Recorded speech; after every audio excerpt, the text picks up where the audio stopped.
TikTok, time to rock. Good evening, good morning, good afternoon. This is the award-winning program that never runs out of material. This week in Jihad, and this week our very special guest is none other than David Wood, who has explicitly given me permission to use the TikTok Time to Rock intro. David, thank you for being here yet again.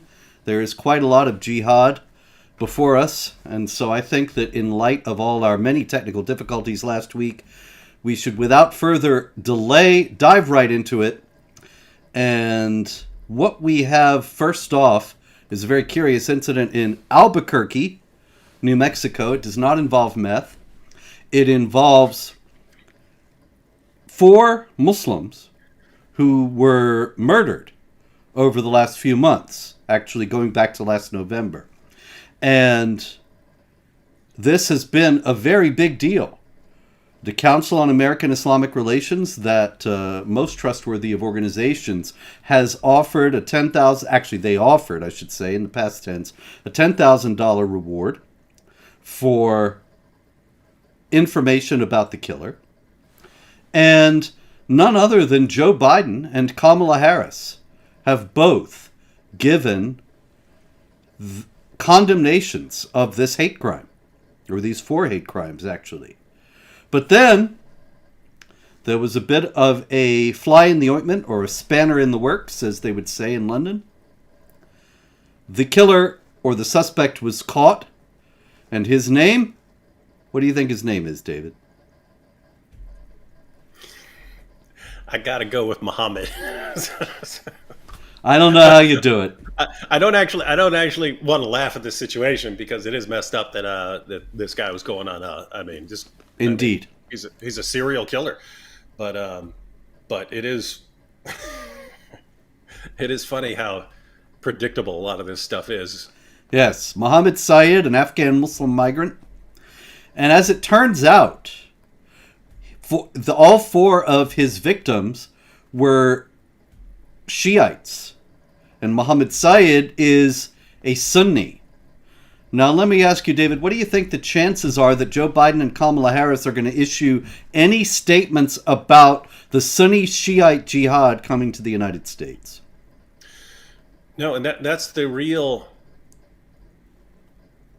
I mean, we've seen the hypocrisy for what? Since 9/11, at least, that we can trace this back, where anything that can be associated with you, for instance, right? Even if there's no actual connection, it's just someone gets killed. A Muslim gets killed. It's somehow your fault. Even if the person has no connection with you whatsoever, totally different ideology, it's somehow your fault, or it's my fault. And this has been going on forever. We've never advocated violence. We've never advocated killing.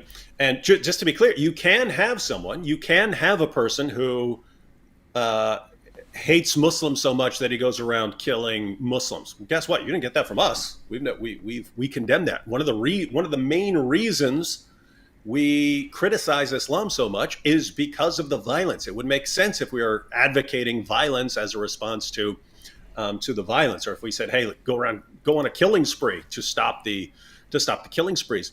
But my goodness, it never stops. In that, just a few days ago, I heard about the guy.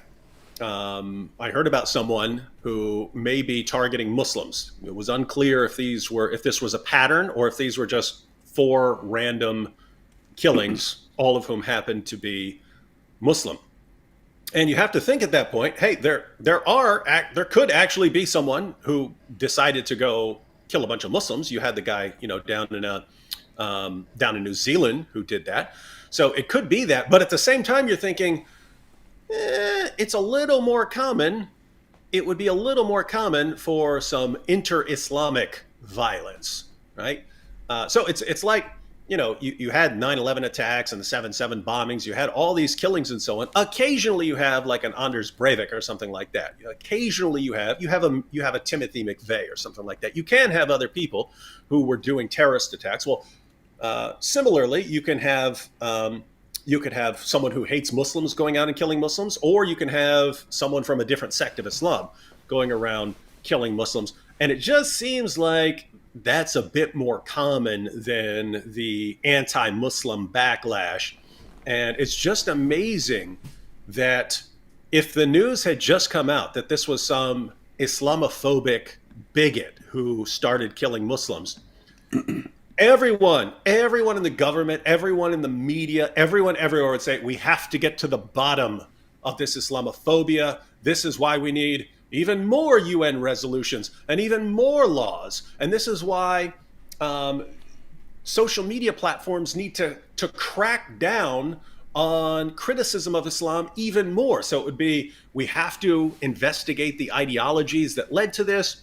We have to silence these ideologies. We have to silence all critics of Islam. We have to take steps every day to combat whatever caused this violence against Muslims. But then the moment you find out, nope, it's actually Sunni on Shia violence, then all of a sudden it all stops. It all stops. You don't need to investigate the ideology. You don't need to take any sort of steps to combat the source of this violence. You don't need to do any of that. When it's just amazing. This comes from the Quran. Right? It's Surah 9, verse 73. Wage jihad not only against unbelievers, but also against hypocrites. You don't just wage jihad against non-Muslims. You wage jihad against people who claim to be Muslims, but are somehow off in their doctrine or practice. And so this is a command of the Quran.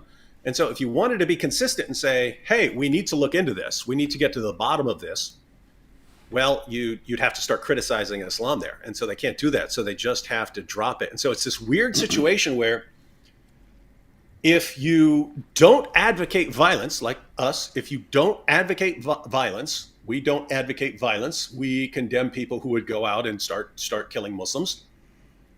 Then for some reason, if someone doesn't listen to us and then goes on a killing spree, we're responsible, even though we condemn the violence. But if you're the Quran or the preachers who preach it, if you're the Sunni preachers who preach and call for violence against Shia Muslims, you get a free pass. You get a free pass. You're not responsible. Even if you call for the violence, promote the violence, inspire the violence, incite the violence, and someone goes out and commits the violence based on what you've taught them, you're totally exempt, free from criticism. And it's just, I mean, here again, if you were to make a movie about all of this, and say that there's some world where it's this bad, it's this ridiculous, it's this hypocritical, you couldn't even believe the movie. The movie would be unbelievable. People can't be that stupid. You can't. Journalists and politicians, they can't be that insane and biased to where someone who's saying, guys, stop the violence, they're responsible for the violence, and people over here going, kill, slaughter the unbeliever, slaughter the hypocrite. They're totally free from blame. Like you couldn't. The world would be unbelievable, and yet here we are. It also has to be noted, of course, that the Sunni Shiite Jihad is 1,400 years old, and there are untold numbers of victims, not only historically, but also in our own day. There is ongoing violence. As a matter of fact, one of the stories I have queued up here today is about 2 Shiites who were murdered by Sunnis in Pakistan this week. And how many people were killed in Islamophobic attacks? The number is 0, and it should always be 0. And there is no justification for murder under any circumstances of anyone.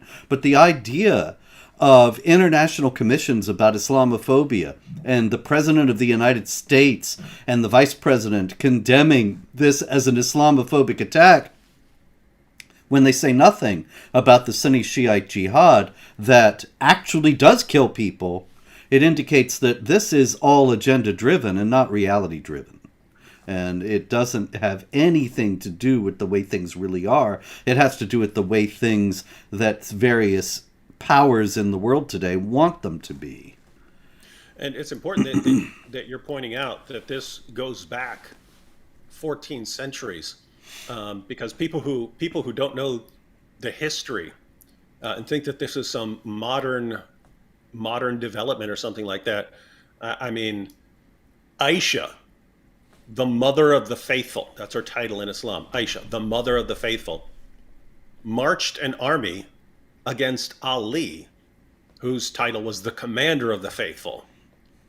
And thousands of Muslims died in bloody combat. Muslims on both sides of that battle had been companions of Muhammad who fought alongside Muhammad at the Battle of Badr and Uhud and the Battle of the Trench. Now they were killing each other over a disagreement about how Ali handled the people who'd killed Uthman. And so the solution, hey, we have a disagreement here. We have a disagreement about how you handled something. What do we need to do? We need to start slaughtering each other. Where did they get this idea that you settle your disagreements by starting to slaughter each other? These were the people who learned Islam from Muhammad himself. And just instantly they start accusing people of being unbelievers or hypocrites or something like that. And hey, now we have to kill you. And so that's why this is so important. That first generation of Muslims, that first generation of Muslims was so violent, it almost completely wiped itself out by slaughtering each other. If it had been like 2% more violent, they would have completely annihilated it. It would have annihilated itself. So there's that. But here's the toughest pill to swallow for our Muslim friends. Muhammad was asked, what's the best generation of Muslims?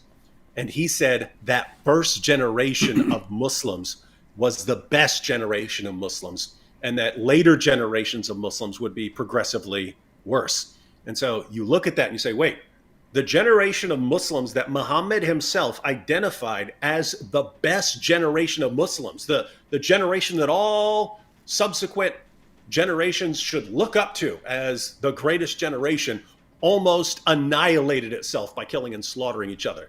And then one Sunni guy goes and kills a couple of Shias, and people can't figure it out. And so let's just sweep it under the rug. And it wasn't an Islamophobe, so we can't understand it. So let's just ignore it. Indeed. David, a couple people here are saying that you're low, your microphone. I don't see anything I can do about that. Is there something I can do about it? You have audio controls on your mic, but it's good because last week they were saying you were too low. So It's good that I'm too low this time.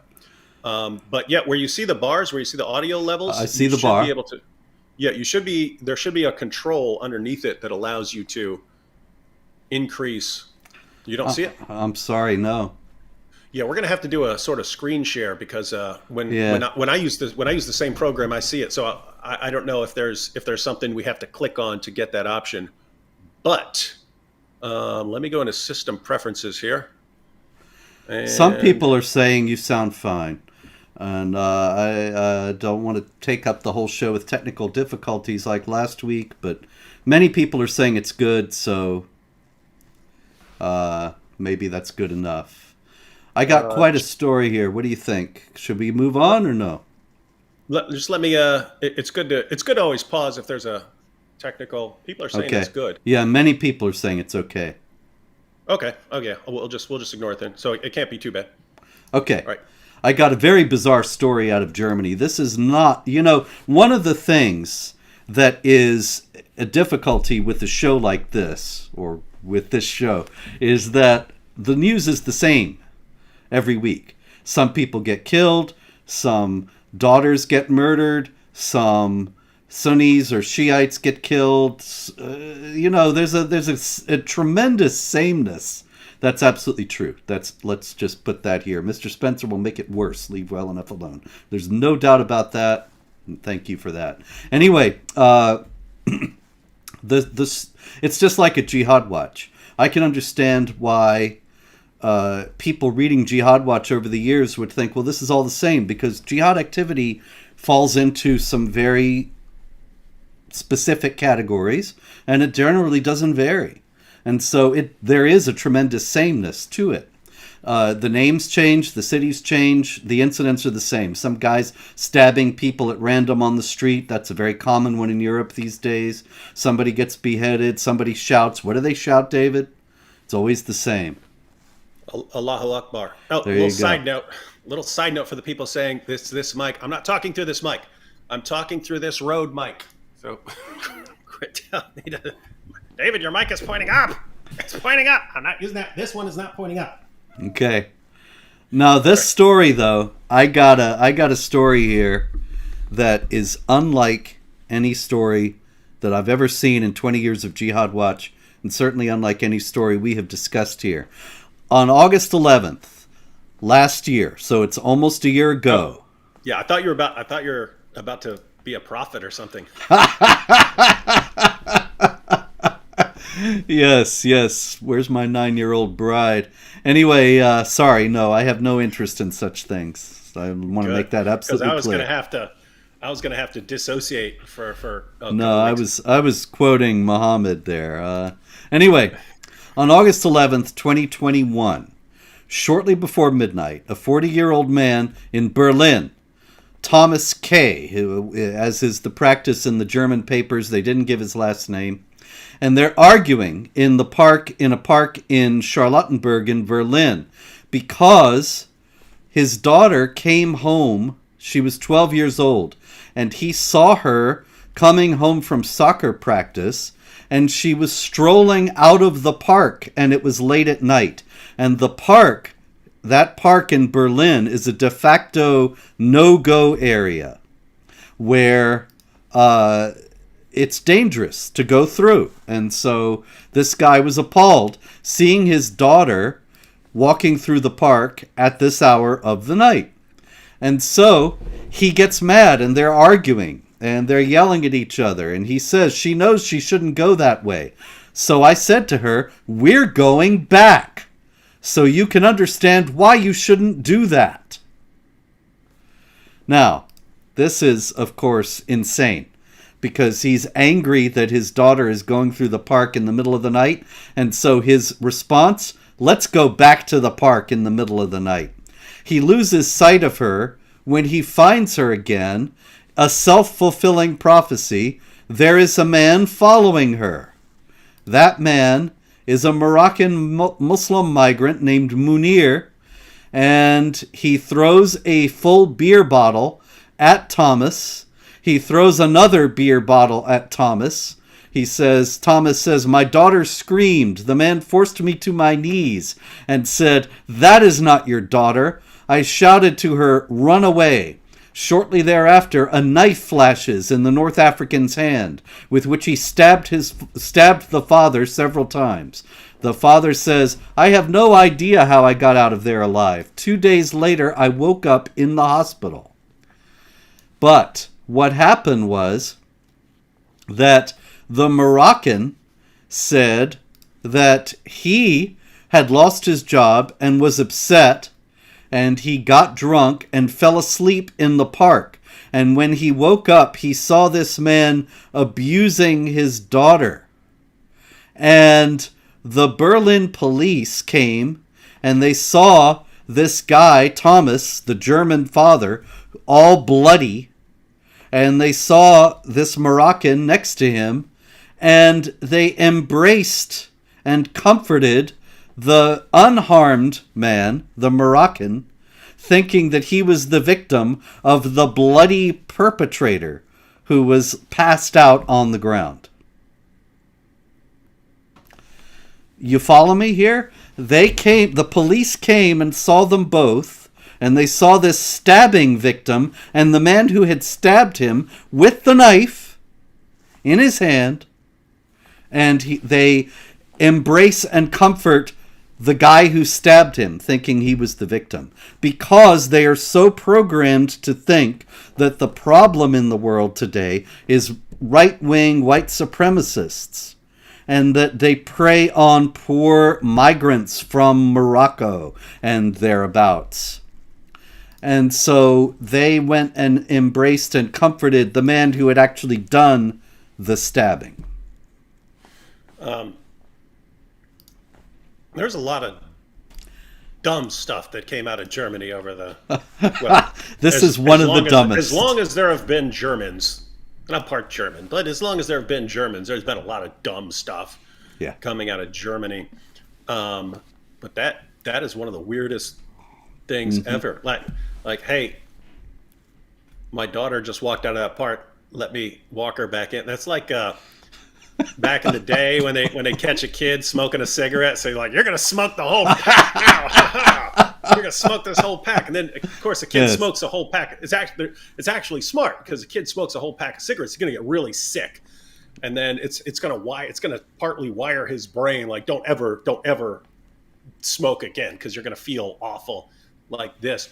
So I guess the idea is, I don't want my daughter going through that park, so I'll just bring her back there, and then all sorts of horrible stuff will happen, and then she'll never disobey me again. And then of course you get stabbed a bunch of times, and then cops get mad at you for being stabbed. Germany, man. I should say that Munir. I should note that Munir, the Moroccan, was covered in blood, but of course the blood wasn't his. And that may have been why the police assumed he was the victim, but it's also likely that they did, because that's what they're taught all the time, that the migrants are persecuted, and that it would be terrible and Islamophobic to think that they would do anything.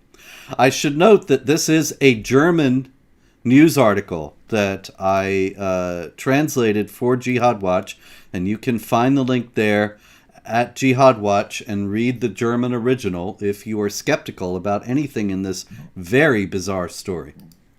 See, those Germans, they all grow up, they grew up reading Grimm's fairy tales, not the watered down versions that we get from Walt Disney. And then they read Struwelpeter, right? Which is like, hey, you suck your thumb, the guy's going to come and chop your thumbs off and stuff like that. So there's like all these horrible, bloody stories. And so, you see a guy in a park all covered in blood. It's just, that's normal for Germans.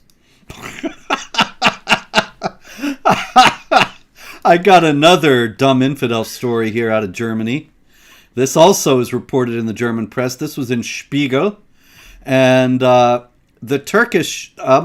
German airports are having a lot of staffing problems. They just can't find enough people to work in the German airports. There are a lot of cancellations, a lot of delays, a lot of people very angry in the German airports. And so they've got this great idea. They're going to bring in more Turks to work in the airports. Smart. Yeah. Because after all, when has there ever been any problem with Muslims and airports? Yeah, I mean, I would just get Al Qaeda. I mean, the reason they turn to terrorism is probably because they can't get good jobs. And so, that and climate change. And so you just bring those guys in, and then and hire them for your airports. Yeah. Problem solved. Exactly. But at least we know now that we don't have to worry about another world war from Germany. Yep. But by the way, on that travel note, have you noticed this? I've noticed the same problem over here. The last 3 times I've flown anywhere, a flight has gotten completely canceled, and then back in the day, your flight gets canceled for some reason. You think no problem, they'll just book you on a flight later in the day. But for the last 3 times I've flown anywhere, I go somewhere, and then my flight gets canceled, and they say there are no more flights. Yep. And you gotta wait. You gotta wait 2 days to get another flight. It's like, wait, that defeats the purpose. I'm supposed to be there tomorrow morning to record. Anyway, pretty rough. Well, it's all that's a whole. We'll have to do this week in vaccine and COVID fallout to deal with that. But Black Angel said some German hurt David badly, sensing some resentment. Oh, is that it? Is that why? Yeah, that's what people always say to me. Oh, what, some Muslim stole your girlfriend? Is that why you oppose jihad terror? Yeah, no, it's the same. But it's similar, right? With Islam, it's okay, 14 centuries of violence because of all, there's some connection there. I got some problem with this. But with Germany, it's, wait a minute, you guys repeatedly just try to take over the entire world. And even though you lose, you do a pretty darn good, you put up one heck of a fight trying to do it. And it just, I mean, it seems like there's something in the water or something like that makes them, we must go out and conquer the world every few decades or something like that. Anyway, it's just, it's kind of built into me. Like I'm expecting them here, to start World War III somehow. Well, David, I think this calls for yet another dumb infidel story out of Germany.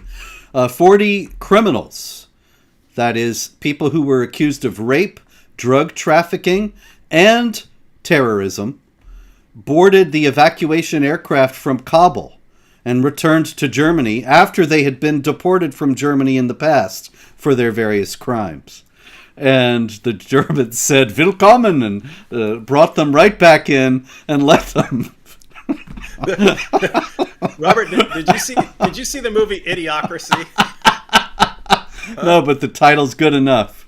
You should watch it. There's a scene. He's part of an experiment where they like cryogenically freeze him, and he wakes up, a few decades in the future. But everyone is way stupider, way dumber, and he was average, but now he's all of a sudden the smartest man in the world.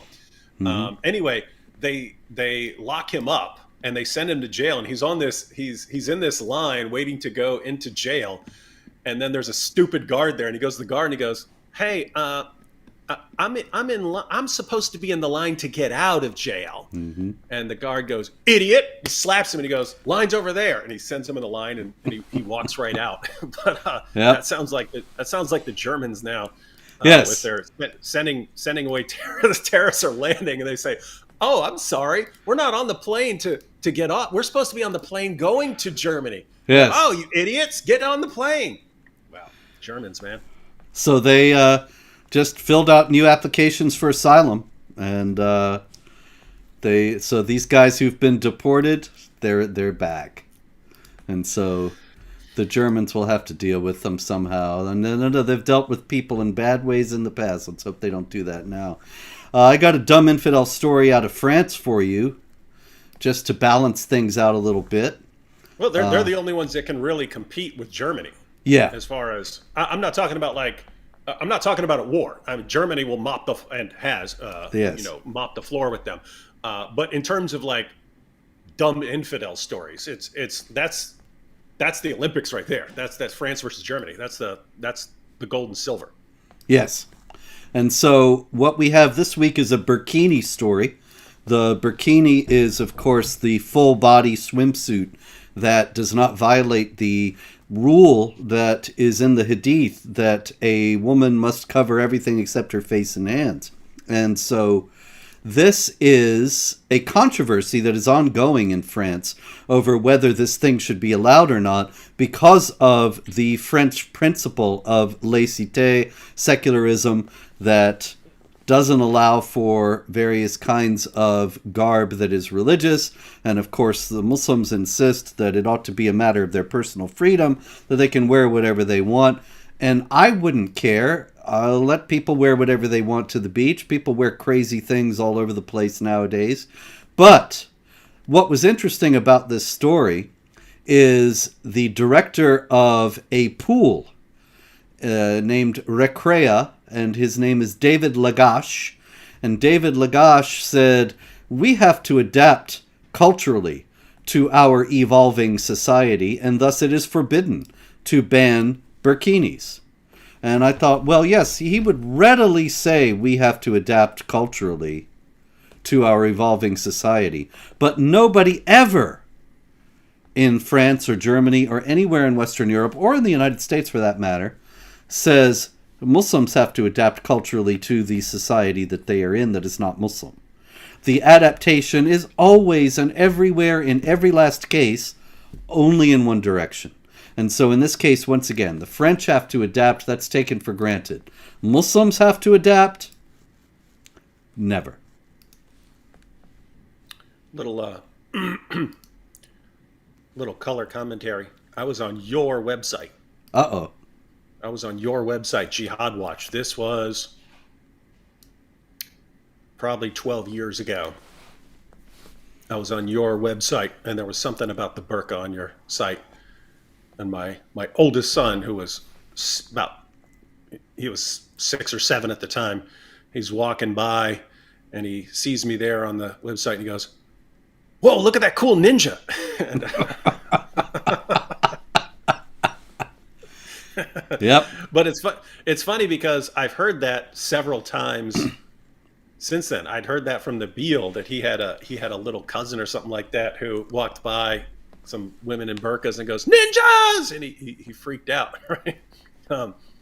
But so people are mentioning Britain.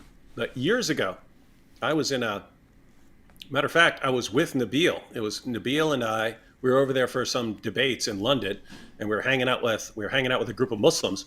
And right by Speaker's Corner, there's a road there where like all the signs are like in Arabic now and so on. And so we're walking around there, and there are all these women walking around in burqas and so on. And I turned to one of the Muslim debaters there, and I go, "Hey, if Islam's a religion of peace, how come you guys got so many ninjas?" Right? And he goes, and he turns and he goes, "Why are your churches filled with whores?" And I was like, "Oh God." I mean, I was joking, right? Yeah. A little overly sensitive there. Anyway. Okay, I got another dumb infidel story out of France. This is a really incredibly stupid infidel story. There's no way it could be dumber than that German park one. Yeah, this is a good dumb infidel week, really, and this one gives that one a run for its money. You might have to eventually do a separate show. There's this week in Jihad, and then the dumb infidel show or something. Yes. Okay. What we got here is Samir, who is on trial for narcotics and for carrying a knife. And he says, "I am here to train myself in hatred and terrorism. When I get out, I will kill a lot of people because they are not good. I know how to recognize them. And children of 1.5, 2 years old, because they are innocent, before they are taken by Satan." And so he is challenged about these statements, as you may imagine. And the court asks him to explain. And he says, "I didn't really say all that. I was just angry. I'm not dangerous. Ask my mom." And the judge says to him, "Perhaps you smoke cannabis, sir?" And the guy says, Samir says, "No, hash." I was just thinking he should say, "No, hashish." How did you know? I was just thinking that would be a funny response, so his defense attorney says, yes, these are disturbing remarks, but they were not made in public, and they were not addressed to someone in particular to make him commit a terrorist act. So there is no real offense here.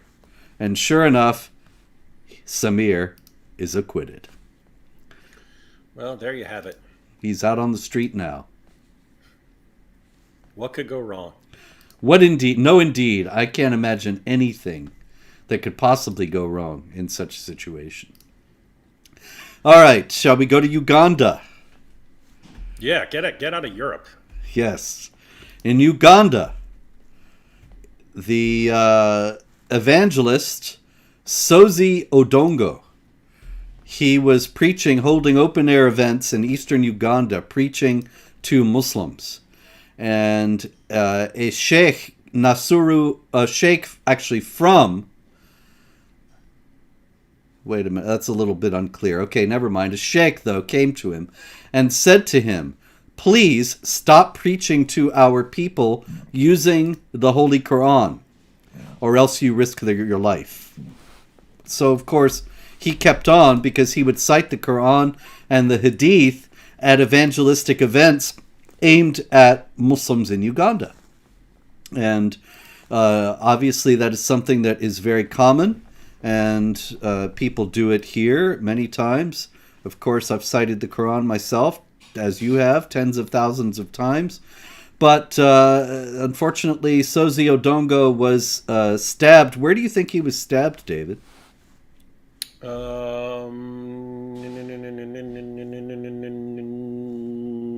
Here?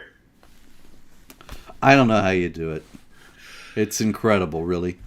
But anyway, I'm like 99-1 with the Robert show. And that was just the one time when I said Allahu Akbar, and it was actually yes. La ilaha illallah. But that was a story out of Egypt that we talked about, where a Muslim stabbed 2 Christians because they were selling beer. And there was video that I carried at Jihad Watch where you could see him with the bloody knife and blood all over his shirt, and he very clearly says, La ilaha illallah. After we did the show, however, I came across another news story that I had not seen before the show, in which it said, sure enough, that you were right. He did also say Allahu Akbar. Even when I'm wrong, I'm still right. So I'm 100 no now. That's it. The Beatles sang a song about you. I guess that's before your time, but they have a lyric. It really doesn't matter. When I'm wrong, I'm right. And there you are. Okay, so what else do we have here? We have quite a lot, but I want to find some good ones. Oh, in Chicago, Darul Qasim got accredited. You'll be happy to hear. That's a madrasa in the Chicago suburbs, and the Illinois Board of Higher Education has awarded it a license to operate as a college. Darul Qasim is an affiliate of the Deobandis out of India. And the Deobandis, it is useful to know, are the intellectual foundation for the Taliban. And there are Deobandi preachers and Deobandi leaders who have called for the execution of homosexuals and for lashing for premarital sex. So this is not something that I think Chicagoans are necessarily entirely ready for. What possibly could come out of this new Muslim college in Chicago. But we will have to see the quality of the graduates that they present to us in the near future. Yeah, the sad part is they will have educated thousands and thousands of people before people realize what's going on. Indeed. No, indeed. No, indeed. Oh, I'm sorry, David. I got to go back to France for this because this is another update. The Imam, yes, the Imam Hassan Iqiyusen. We spoke about him last week. He was actually ordered to be expelled from France. His residence permit was not renewed. And Hassan Iqiyusen was guilty of making anti-Semitic and misogynistic statements. And I thought, well, how naive and stupid are the French authorities to think that this guy is somehow singular in making anti-Semitic and misogynistic statements when you've got the Quran making anti-Semitic and misogynistic statements. But it gets worse, because Hassan Iqiyusen will not be deported. A French court suspended his deportation, and they said that it was a disproportionate attack on his private and family life to penalize him for making these kinds of statements. And it's a situation where no matter what this guy said, it can't be as bad as what we find in the Quran and the Hadith. And yet, if you criticize it in the Quran and the Hadith, you're the bad guy for criticizing you're the bad guy for pointing it out. But, years ago, this was maybe, 8 years ago or so, but there was, I don't know if you remember, but a bunch of Hollywood actors got together to condemn the Hamas charter, where some Hamas charter, and they condemned Hamas for saying that the end will not come until the Jews are hiding behind trees and rocks, and the trees and rocks are saying, "Here's a Jew behind me." And all these Hollywood celebrities signed this condemnation of Hamas for saying that about the Jews. Whereas anyone who's at all familiar with the Muslim sources was looking at it going, Muhammad said that. They were quoting Muhammad. Hamas quoted Muhammad. But as long as it's Hamas saying it, then everyone can condemn it. As soon as you find out that Muhammad said it, then you're evil and depraved if you have any problem with it. This is so insane. It is. And actually, around that time, David Horowitz and I ran a campaign asking the major Muslim organizations in the United States to repudiate that hadith on the basis that it was obviously genocidal, and none of them would do it. Most of them simply ignored the request. Horowitz was actually able to get. There was, you may recall, there was a University of Southern California, I believe it was, and they had a very useful, easily searchable database of hadith that was online that they ultimately crippled and then took down altogether. But he prevailed upon them to actually remove those passages from the hadith, and then all these other Muslims protested and said, how can you remove the words of Muhammad? Especially at the behest of some infidel and some Jewish infidel. It was messed up because they also took out the one. They took out the one where Muhammad said that the sun sets in a pool of water. That's in the hadith. I mean, that's in the Quran. Yes. And when you point that out to Muslims, they'll say, no, it's just saying that Dhul Qarnayn saw the sunset and it looked like it was going into a pool. But in the hadith, in Sunan Abu Dawud, which is sahih, it's a sahih hadith. Muhammad, there's nothing about anyone seeing something. It's Muhammad asks one of his followers, do you know where the sun goes when it sets? And his follower said, no, you're the prophet. And he says, it sets in a pool of water. And so it refutes the reinterpretation of the Quran because it shows that Muhammad himself was convinced that the sun sets in a pool, and he's the living Quran. He's the best interpreter of the Quran. And so it's just I went to back when they had that database. I went to look at it. I was like, hey, where'd that hadith go? It just skipped it. Yep. Well, that one, that database is long gone. But there's a very helpful hadith database, slightly less user friendly, but still very good at Sunnah.com. And now that I've said that, they'll probably take that down. I don't know if you ever. I made a video once. I was cracking up. If you type in pedophile in that search on Sunnah.com. They may have changed it now, but I made a video back in the day. If you search for pedophile and click on it, it goes, did you mean the prophet? Why, yes.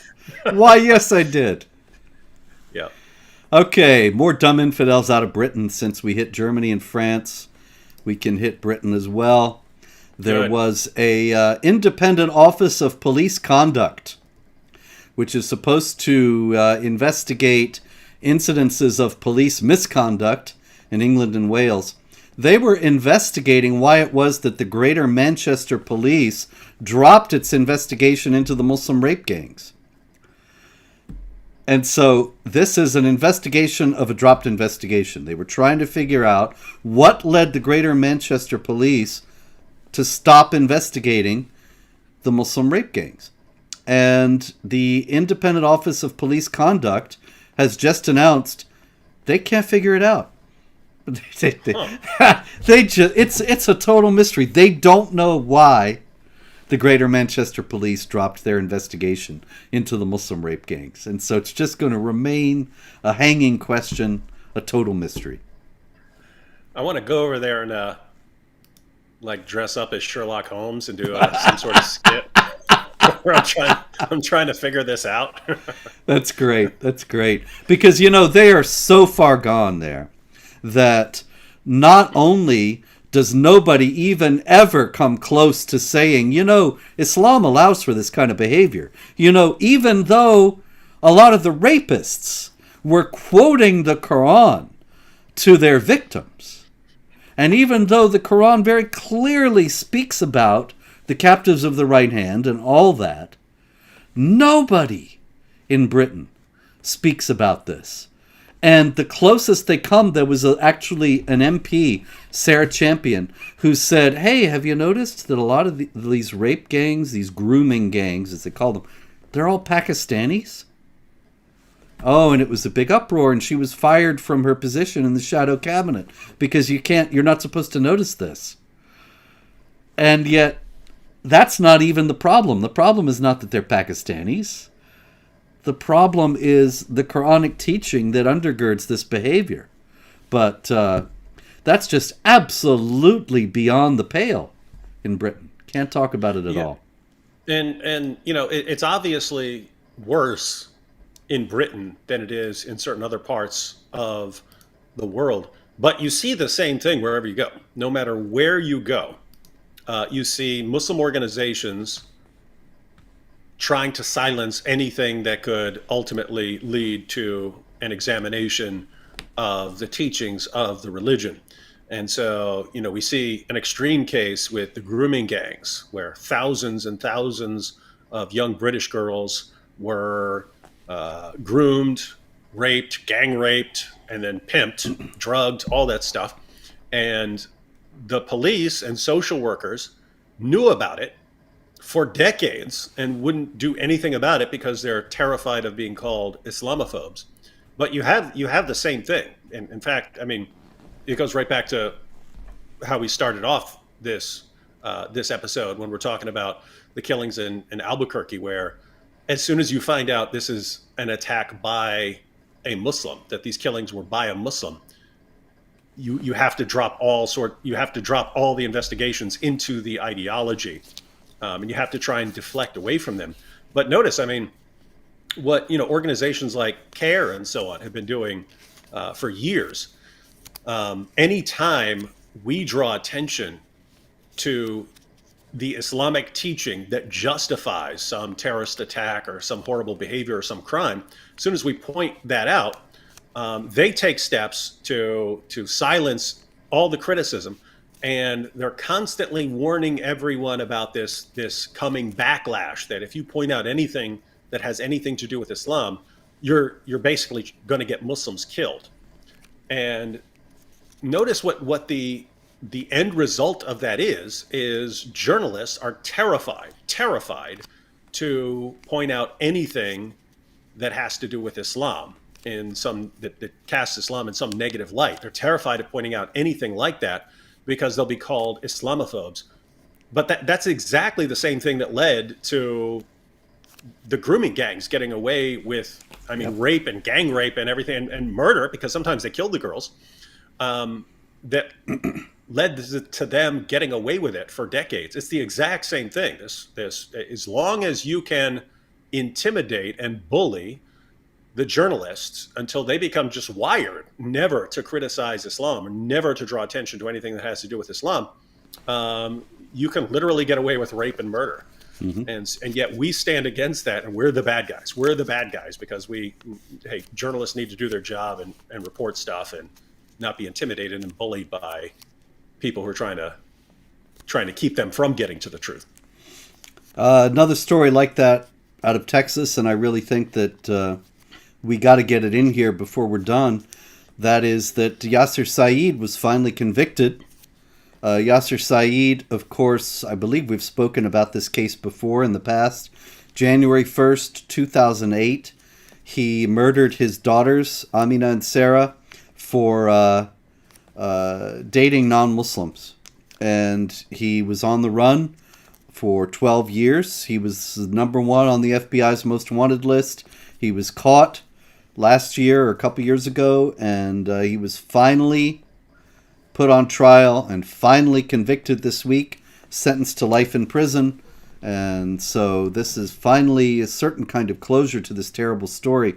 But it's worth noting that in 2008, when it first happened, his wife, Patricia Saeed, was on record saying that Yasser was angry with the girls for dating non-Muslims. And of course, Islamic law forbids Muslim women to marry non-Muslim men. And the Dallas Morning News reported that was why they were killed, and other people reported that was why they were killed. It was a matter of public record. But in the coverage of the trial that we have seen this past week, I saw statements to the effect that Yasser was angry with the daughters for dating. That was not true. And that he was angry with the daughters for dating American boys. That was not true, or partially true, but if they had been American Muslims, probably he wouldn't have been so upset. He was upset because they were dating Muslims, but nowadays the papers know you can't say something like that. It's Islamophobic. And so it was not reported. And we heard in the story I saw this morning about the conviction that he was overwhelmingly possessive and controlling. Well, yes, I'm sure he was, but that's not why he killed them. He killed them because they were dating non-Muslims, and that is forbidden in Islamic law. But nobody will discuss that because we cannot go to anything that reflects negatively on Islam in the mainstream discussion. And one more thing to point out is, so this guy was in the United States of America and killed his daughters for becoming westernized and for dating non-Muslim boys. There are places in the world where that would be a valid legal defense. Mm-hmm. Like you would walk in there, you would sit before the judge or the jury or whatever the system is, and you would say, these girls were dating non-Muslim boys, so I had to kill them. And the judge or jury would say, you're right. Or, worst case scenario, give you a slap on the wrist or something like that, some punishment. But you'd either get off or you would, there would be a significantly reduced penalty for you because of all the trauma you had to go through as a father, witnessing your daughter doing these things. Exactly. And there are actually countries in the Middle East, I have a list of them at Jihad Watch when they're honor killing stories, where it's in the absolute legal code that the penalties are lessened if it can be established that it was an honor killing. And so this is not some aberration. This is something that is widely tolerated and accepted in Islamic culture. And I maintain that it goes back to Surah 18, where the mysterious figure who's known in Islamic tradition as Khidr, who's walking around with Moses, and he kills a boy, and Moses asks him, why did you kill him? And he says he was unrighteous, and his parents were righteous. They deserved a better child.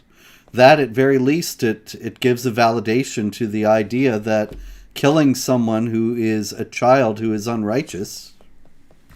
And of course, the Shafi'i school of Islamic law in Reliance of the Traveler, there's no penalty for a parent who kills a child. So these things are enshrined in Islamic law. This is not the ravings of some crazy person. And notice, you can easily piece together a pretty airtight justification. You point out, hey, according to Surah 4, verse 65 of the Quran, anyone who doesn't agree with Muhammad's decisions and commands isn't an actual Muslim. And so my daughters, by rejecting the commands of Islam, going against them, were actually demonstrating that they're apostates. And Muhammad said, if anyone leaves his religion, kill him. And you have right there in Sahih al-Bukhari about Muhammad's companions saying that this applies to women as well. And you say, but they're teenage girls. They're senior citizens by an Islamic standard. Right, so they're totally responsible adults according to Islam, and so death penalty. That's all you would have to. If you were in a Sharia court, hey, I put my daughters to death because of their behavior that showed that they were actually apostates. And you have in Sunan Ibn Majah, which says carry out Allah's punishments even against your own family members. There you go. Easy justifications. Okay, out of Greece, there's another similar story. This was a young man named Sunni, who was a Pakistani Muslim migrant to Greece, and he was dating a Greek girl named Nicoletta, 17 years old. And she told him that if he wanted to marry her, he was going to have to become an Orthodox Christian. Whereupon they argued. And in the course of the argument, says Sunni, she insulted the Quran. Whereupon he killed her. Now, it's useful to note that in light of your statements about honor killing a minute ago, David, that I think that it's likely that if he had still been in Pakistan and he went to court and he said, well, I killed her because she insulted the Quran, he would walk. It's not going to happen in Greece. But probably he thought that it would be exculpatory, that's why he killed her. And notice you find the exact same thing in the Muslim sources. So in Sunan Abu Dawud, there's that story about the man who killed his slave girl, who was also the father of two. I mean, who was also the mother of two of his children, because you can have sex with your slave girls. And so they find this slave girl dead, covered in blood. And Muhammad says, "All right, whoever did this, you need to come forward." The man comes forward and says, she was insulting you. I told her to stop. And so she wouldn't stop. So I had to kill her. Muhammad said, "There's no retaliation for her blood. So There no you punishment for this guy." And I mean, the terrifying part is there's this man and his slave girl. The only person who knew what happened there was the guy, right? Because the woman's dead. She was killed. So the only person who knows what happened there is the guy. And he says, she said a bunch of mean stuff about you, Muhammad, so I killed her. And Muhammad said, okay, you get a free pass then. Notice, he could have killed her for anything and just made up a story, right? He could have killed her because, she looked at another guy or something like this, or she messed up his falafel. Could be anything. And he could have killed her. And then, hey, why'd you kill her? Oh, she insulted Muhammad. And you've just got an airtight defense there, because how is anyone going to know what someone said? So notice the precedent that sets up. You can just slaughter your wife. You can slaughter your daughter. You can slaughter anyone you want behind closed doors. And yet, Islamically speaking, all you have to do is say, but she said a bunch of mean stuff about Muhammad. And you see the impact that has had on places like you mentioned in Pakistan, where it's you don't like someone, you just this person said a bunch of mean stuff about Muhammad. A mob will form and they'll beat the guy to the death in the streets. Exactly. In a similar vein, Switzerland. In Switzerland, there was a young woman in the canton of Vaud who was dating a 30-year-old Afghan Muslim migrant. And he was unfortunately had to be apart from her for long periods. She worked elsewhere, apparently. And so he said to her one time on the phone, "I will kill you and marry your corpse if I have to."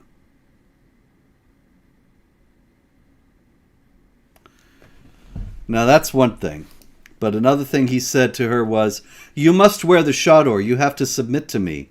Otherwise I'll kill you and nobody will catch me." And I think that's probably true. Or at least it would have been true in Afghanistan. Nobody would even care. But in Switzerland, it might be that the authorities would be so afraid of being Islamophobic that he would get away with it relatively easily. In any case... You could even kind of justify what that creep said. There's that story. I don't know the grading or anything, but it's from Kansal Umal, where a woman died and Ali was all sad because she's going to go to hell, and Muhammad crawls down into the grave with her and says, "Don't worry, I'll sleep with her." But it's like our word for sleep, in that it can refer to sex, or it can just be I slept there. But the idea was that by Muhammad sleeping with her, again, whether that's sex with the dead body or not, that she would be one of Muhammad's wives, and therefore she would be granted paradise. And so I don't know if the guy was thinking about that when he said that, "I'll marry your corpse," but yeah, so maybe I'll marry your corpse and then I'll get you in paradise because you'll be one of my wives. But that could very well be. All right, one more. Let's conclude with Mozambique. And Mozambique, we have a statement from the Islamic State, from ISIS, after they killed 2 people in an attack on a minibus in Cabo Delgado, where they control the area. They announced, "By the grace of Allah Almighty, the soldiers of the Caliphate killed 2 Christians, beheading them and shooting them with their weapons." I'm not sure why they thought it was necessary to shoot them after they had beheaded them, but this is not a logical religion. In any case, I thought it was interesting that they noted that it was by the grace of Allah that they beheaded the two Christians. And it's worth noting that, of course, the Quran repeatedly says to behead the unbelievers, 47:4, 8:12, and so on. And thus, it's a sacred act if you do it. It's not something that Allah is allowing. It's something that Allah is actively commanding and thus will bless. Yep, and 14 centuries of this, we're still not allowed to talk about it. Yeah, we're not allowed to talk about it. It's a funny thing, actually. I'll conclude with this. Somebody was emailing me the other day asking me about that when I wrote the history of jihad in 2018, where did I find the denial starting? And how long does it go back that you have non-Muslims being killed and then saying, oh, this isn't really Islam? But that's actually, I found that's a 20th century phenomenon. It really did start around the 1960s and 70s, and it just goes up, gathers steam from there. And you can see that in the history of jihad. Anyway, David Wood, thank you very much. And I am Robert Spencer. This is This Week in Jihad. And unfortunately, I believe we will likely be back next week, as there is likely to be more jihad. So thank you very much for being here. And until then, how do you turn this off, David? Oh, there it is. Finish. Okay. Thank you very much, and good evening.